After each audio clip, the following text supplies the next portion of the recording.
speed, Gervonta Tank Davis, if he put on the right weight, put the right weight on, and, have the lean muscle right, he can look fantastic somewhere in the mid-150s, dare I say, close to 160 against Jake Paul. About this spar, Tank, he was sparring this big boy, a heavyweight boy. And Tank hit that nigga, he hit him so hard that he was on the top of the ropes just like, oh!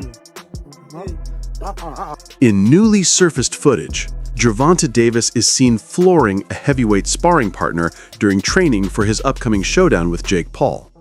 The clip captures Tank's trademark blend of power and precision as he unleashes a perfectly timed left hand that ends the session instantly. Fans are calling it undeniable proof that Davis's speed and accuracy remain on another level, capable of overwhelming even much larger opponents.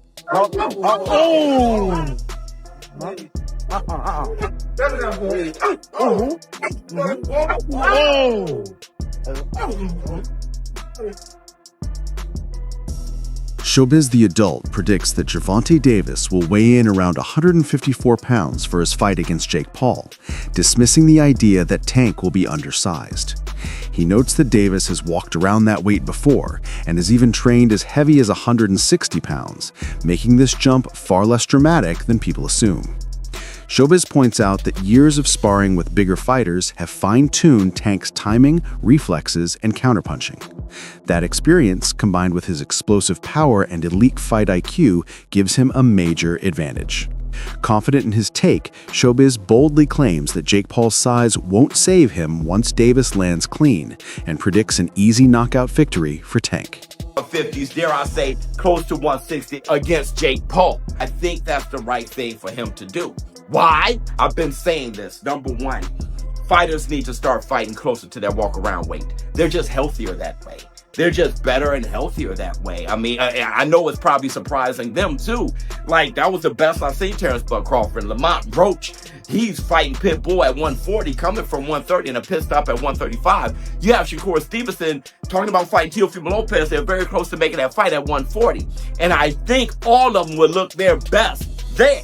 Especially Roach, where he ain't knocking nobody out down there at 130. But I bet you he'll be swatting far more at 140.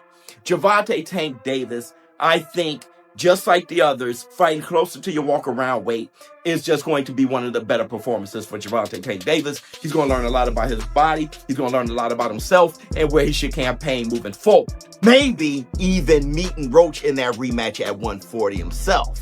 Also, another reason why I think it behooves him to come in knocking at 160 pounds is because of Jake Paul.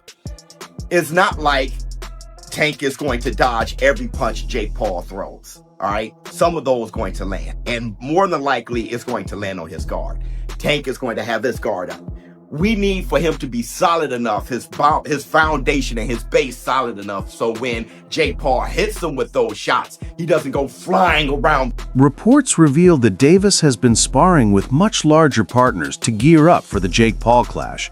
But for Tank, that's nothing new. Throughout his career, he's regularly tested himself against heavier fighters, using those sessions to sharpen his precision and timing.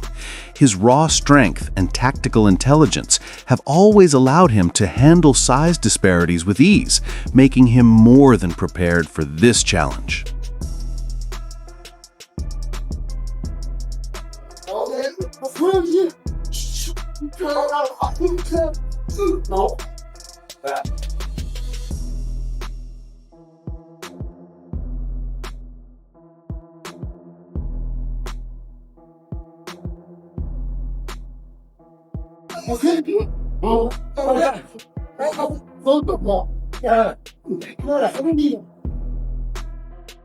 Recent training footage shows Gervonta Davis looking sharper, leaner, and more dialed in than ever. Every punch he throws carries the mix of accuracy and power that only years of discipline can produce. His footwork is light yet commanding, his combinations smooth and deliberate. Observers can sense the intensity in his focus, each strike part of a calculated rhythm. Experts across the boxing world say Davis appears to be in peak condition, describing him as ready for war. The blend of strength, timing, and control on display has reignited conversations about just how dangerous Tank remains at the elite level.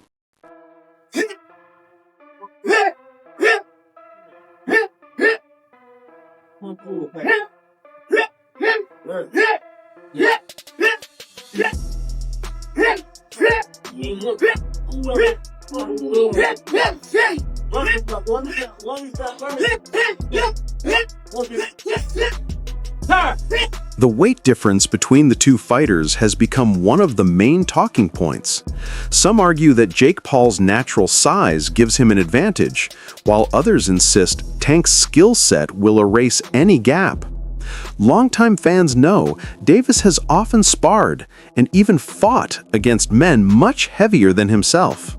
Supporters remind critics that boxing is decided by timing, discipline, and intelligence, not just size. With his defensive awareness and counterpunching ability, Tank remains a puzzle for anyone in front of him. His camp is confident that his composure and experience will let him turn Jake's strength against him. For Davis, this fight isn't about proving he's stronger, it's about proving he's smarter. It is happening. And Gervonta Davis, who's unbeaten in 31 professional contests, takes on the self-proclaimed problem child, Jake Paul, one of the most influential and marketable global personalities. Paul and Davis square off in Miami after doubts around the fight being sanctioned in Georgia triggered a change in venue. Neither fighter can weigh more than 195 pounds. The weight is perhaps the most surprising factor. Paul has boxed most of his career around 200 pounds, the cruiserweight limit, but did tip the scales at 227 pounds when he faced off against Iron Mike Tyson last year. Davis, much smaller in stature, competes at the 135 pound mark and has also won world honours at super featherweight. And despite some discussions about possibly dropping down to 10 ounces, the pair seem set to wear 12-ounce gloves. And in terms of distance, despite the exhibition tag, the fight will play out over 10 3-minute rounds with 3 scoring judges at ringside, but the result will not be officially recorded on their professional record. Lamont Roach has stirred the pot recently, voicing frustration over unresolved issues with Gervonta Davis. Analysts detect a hint of jealousy in his tone, suggesting Roach's comments stem more from envy than genuine conflict. The two once shared mutual respect, but Roach's remarks now carry a personal sting. Observers believe he struggles with Davis's ongoing success, his headlines, fame, and financial dominance. As many commentators note, fame and money can make rivalries emotional. Still, Davis remains unbothered, choosing to stay quiet and focused, letting his preparation do the talking. Going to make $40 million around there to fight Jake Paul. Would you do the same thing if you were in this situation? And he's like, actually, this is what I explained before. You're beating around the bush. It's really a yes or no. I would do it. I would take the 40 mil, or I wouldn't take the 40 mil. But let's listen to this long, drawn out explanation. There's about $40 million that he's going to get paid. If you were in his shoes, wouldn't you do the same thing? See, now, this is something that I explain and express, and I hope everybody gets. That opportunity is an opportunity that you probably cannot pass up. But it's about how you handle it. It's about how you go about it. A lot of people don't know that he actually exercised his rights to the rematch, so that contractually binds us to a fight. You cannot breach that unless you do what you have to do to handle the business, to be like, okay, well, we mutually agree to let you move on or swindle around and fight Jake Paul for this money. If you think I'm going to sit back by the wayside and sit there and be like, well, even though I'm contracted to fight this guy for this amount of money on this certain day, I'm just going to sit here and be cool with, oh, he might not ever fight me, and he's going to go fight and get paid and get this money. Many boxing analysts argue that Gervonta Davis doesn't receive the credit he deserves. They point out that his opponents often gain recognition after sharing the ring with him, highlighting Tank's influence in the sport. Fighters who were once unknown suddenly become global names because of that exposure. This pattern underscores Davis's star power, his ability to elevate anyone he faces. Critics who question his level of competition are reminded that fighting Tank can define a career. His wins don't just prove his knockout ability, they reinforce his role as one of boxing's most important figures. Discussion in the boxing world about Gervonta Davis and Gervonta Davis, his resume, who he's going to fight, the competitors that he's going to fight. And every once in a while, something happens that proves that Gervonta Davis is the face of that. If he's not the face of boxing because people just don't want him to be that, man, he is real close to it, because other than Canelo Alvarez, and even consider Canelo Alvarez included, nobody in boxing has divisions circulating around him like Gervonta Davis does. And that was proved